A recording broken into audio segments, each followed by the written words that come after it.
L'année 2011 au ministère de la Communication et des Relations avec le Parlement s'est ouverte par une intense activité liée à la coopération. Dès le 8 février 2011, 2 accords ont été signés engageant l'agence Chine Nouvelle, d'une part, et l'agence congolaise d'information ACI, le groupe de presse La Nouvelle République, de l'autre. Accords portant essentiellement sur un échange réciproque d'informations entre les organes précités, mais aussi sur la formation dont devraient bénéficier certains journalistes congolais qui seront envoyés en Chine. La présence à cette cérémonie de l'ambassadeur de Chine au Congo et du ministre de la Communication, Bienvenu Kimi, a été d'un intérêt particulier visant le renforcement des liens entre les deux pays.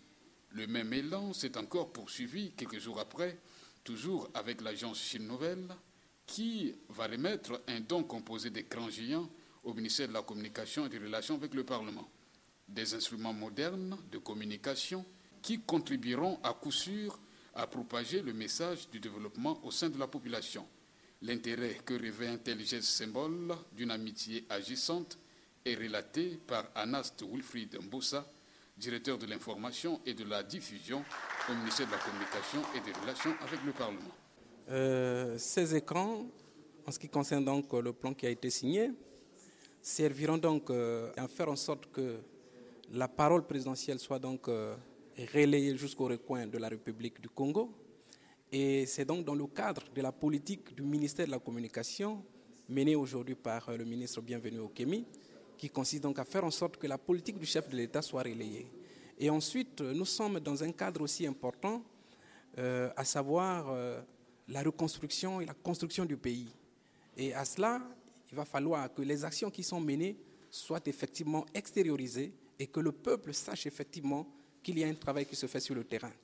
Donc, l'arrivée de ces écrans géants va permettre au gouvernement de la République, au ministère de la Communication, de faire un travail de relais important pour faire en sorte que la population soit au quotidien sensibilisée sur les efforts que fournit le gouvernement de la République.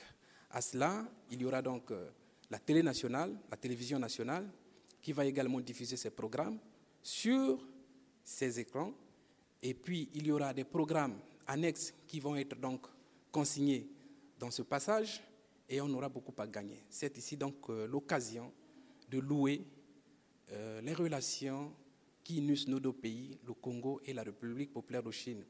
Et encore aujourd'hui, c'est l'occasion de dire merci à nos amis de l'agence de presse Chine Nouvelle qui ne cessent de fournir des efforts pour que, entre nos deux pays, quelque chose se fasse au quotidien. La suite de ce volet coopération a été marquée par l'organisation d'un séminaire de formation des journalistes sur la Cour pénale internationale le 3 et 4 mars 2011. Une grande première pour beaucoup de ces professionnels, 54 au total, venus des médias privés et publics de Pointe-Noire et de Brazzaville. Ouverte par le ministre d'État, ministre de la Justice, coordonnateur du pôle de la souveraineté, en présence du ministre de la Communication et de Madame la greffière de la CPI, Sylvana Arbia, cette formation a été pour d'aucuns un plus pour arrimer le journaliste congolais à l'évolution du monde.